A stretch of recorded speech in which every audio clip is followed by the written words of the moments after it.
बिस्मिल्लाहिर्रहमानिर्रहीम अस्सलाम वालेकुम welcome to literature with WB और आज का हमारा टॉपिक है introduction to English modern drama. Modern drama का ये चैप्टर नंबर 4 है और इंशाल्लाह मैं इस वाली वीडियो में इसको कंप्लीट कवर करने की कोशिश करूंगी। तो चलिए आज की इस वीडियो को शुरू करते हैं। तो सबसे पहले हम लोग बात करते हैं इंट्रोडक्शन की। तो ड्रामा की हिस्ट्री में एलिजाबेथन पीरियड के बाद बहुत ज़्यादा अप्स और डाउन आए। कभी ये बिल्कुल ही डिसअपीयर हो गया और कभी बहुत कोशिशों के बाद फिर से ड्रामा को पॉपुलैरिटी मिली, जिसमें हमें रियलिज्म और नेचुरलिज्म के इफेक्ट मिलते हैं। इस ट्रांसफॉर्मेशन में बहुत टाइम लगा और हिस्ट्री ऑफ ड्रामा अपने ही आप में इंटरेस्टिंग और ड्रामेटिक भी है, क्योंकि इंफॉर्मेटिव भी है और कैप्टिवेटिंग भी। उसके बाद हम लोग बात करते हैं इसकी बिगिनिंग की। तो एलिजाबेथन एज के दौरान ड्रामा अपनी पीक पे था, मगर इस एज के बाद ड्रामा को एक लंबे अरसे तक डिक्लाइन का शिकार रहा। इस एज के बाद ड्रामाटिस्ट जो थे, एलिजाबेथन एज के जितने भी फेमस राइटर्स थे, उनमें जिसमें शेक्सपियर आ जाता है और क्रिस्टोफर मार्लो आ जाते हैं, इनको उन्होंने फॉलो करना शुरू किया। रिस्टोरेशन एज में ड्रामा में इतना खास चेंज हमें नहीं मिलता। 18th सेंचुरी में गोल्डस्मिथ और शेरिडन ड्रामा को रिवाइव करने की इन्होंने कोशिश की, मगर इसमें वो कामयाब नहीं हो सके और ये डिक्लाइन ऑलमोस्ट एक सेंचुरी तक रहा। उसके बाद 1779 में शेरिडन का आखिरी प्ले स्टेज पे परफॉर्म हुआ और उसके बाद 1876 में तकरीबन एक सेंचुरी के बाद पायनियरों का पहला प्ले स्टेज पे परफॉर्म हुआ। मगर इस वक्त ड्रामा अपना असल रंग जो था वो खो चुका था। यानी हम ये कह सकते हैं कि 18th सेंचुरी में एक्टर्स के लिए तो 18th सेंचुरी बहुत ग्रेट थी, मगर ड्रामाटिस्ट के लिए नहीं। और लोगों ने ये कहना शुरू कर दिया कि एक्टर तो अच्छे थे मगर ड्रामा अच्छा नहीं था। इस इरा के दौरान जो पॉपुलर प्लेस थे, मेलोड्रामा, सेंसेशनल ड्रामा और अनरियलिस्टिक ड्रामा थे। इन दिनों जो प्लेराइट्स थे, वो रियल लाइफ और कैरेक्टर्स को अपने प्ले में दिखाने पर फोकस करने की बजाय वो उनकी स्पीकिंग स्किल्स, जो एक्टर्स की स्पीकिंग स्किल्स है ना, उन पे फोकस किया करते थे, चीज़ों को रियलिस्टिक दिखाने की बजाय। उसके बाद हम लोगों को टी डब्ल्यू रॉबर्टसन का नाम देखने के लिए मिलता है, जो कि एक एक्टर भी थे और एक प्लेराइट भी थे। इन्होंने रियलाइज़ किया कि ड्रामा में रियलिज्म की कमी है और ट्रू आर्ट की भी। 1865 में इन्होंने एक प्ले की एक न्यू काइंड इंट्रोड्यूस करवाई, जो कि रियल लाइफ के बहुत क्लोज था। लोगों ने इसको बहुत पसंद किया क्योंकि उन्होंने ये फ़ील किया कि वो लोग अपनी ही लाइफ़ की इमिटेशन जो है वो स्टेज पे परफ़ॉर्म होता देख रहे हैं और ये इंग्लिश ड्रामा की हिस्ट्री का एक टर्निंग पॉइंट साबित हुआ। रॉबर्टसन ने बहुत कुछ डिफरेंट करके दिखाया। इन्होंने रियल पीपल को स्टेज पे दिखाया और नेचुरल ह्यूमन लैंग्वेज को इस्तेमाल किया फैंसी वर्ड्स की बजाय। लेकिन ये ओल्ड ट्रेडिशनल को ख़त्म करने के लिए काफ़ी नहीं था। उसके बाद हम लोग बात करते हैं सिग्निफिकेंट वर्क्स पे। लेट 80s और अर्ली 90s में ड्रामा में कुछ सिग्निफिकेंट चेंजेस जो हैं वो हमें देखने के लिए मिलती हैं और ये चेंजेस जो थी टी डब्ल्यू रॉबर्टसन की वजह से ही शुरू हुई, जिन्होंने रियलिज्म को इंट्रोड्यूस करवाया 19th सेंचुरी में और ड्रामा को रियल लाइफ के बहुत क्लोज लेके आए। लेकिन मॉडर्न ड्रामा में जो रियल चेंज हमें देखने के लिए मिलता है वो हेनरिक इब्सन लेके आए, जो कि एक नॉर्वेजियन प्ले राइटर थे। इन्होंने कैरेक्टर्स और इनकी इनर थॉट पे फोकस किया और सोशल नॉर्म्स को भी चैलेंज किया।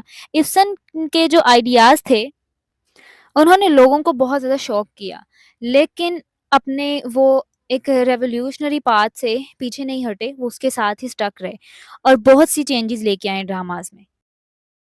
उसके बाद हिस्ट्री में हमें जीबी शॉ का नाम देखने के लिए मिलता है और इन पे इब्सन का बहुत गहरा इन्फ्लुएंस रहा है। शॉ ने ऑल ट्रेडिशनल को ख़त्म किया और इनके जो प्लेस थे वो सोशल और रियलिस्टिक दोनों होते थे।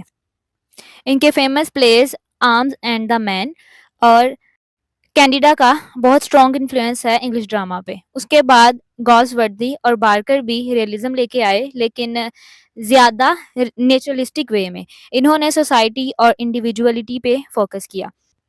उसके बाद जेएम बैरी, जिनको के पीटर पैन के नाम से भी जाना जाता है, इन्होंने रोमांस और रियलिज्म को कंबाइन किया और एक यूनिक स्टाइल दिया ड्रामे का।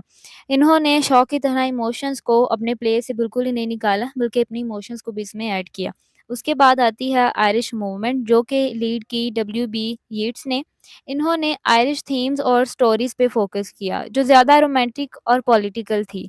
जेएम सिंह एक आयरिश प्लेराइट थे और इन्होंने नेटिव लैंग्वेज का यूज़ किया अपने प्लेस में।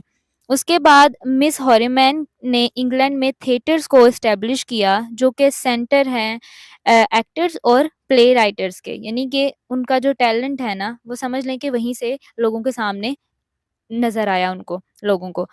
इन थिएटर्स में रियलिस्टिक और इंटेलेक्चुअल प्लेज़ दिखाए जाते थे, जो कि रियल लाइफ़ को एक सोशल लाइफ़ को रिफ्लेक्ट करते थे और सोशल लाइफ़ पे डिपेंड करते थे और समटाइम्स बहुत सीरियस किस्म के प्लेज़ भी दिखाए जाते थे। उसके बाद हम लोग बात करते हैं इनके फीचर्स की। फीचर्स बताने से पहले मैं आप लोगों को एक बात क्लियर करते जाऊँ कि पेपर में क्वेश्चंस जो हैं वो मॉडर्न इंग्लिश ड्रामा के का 2 तरह से आ सकता है।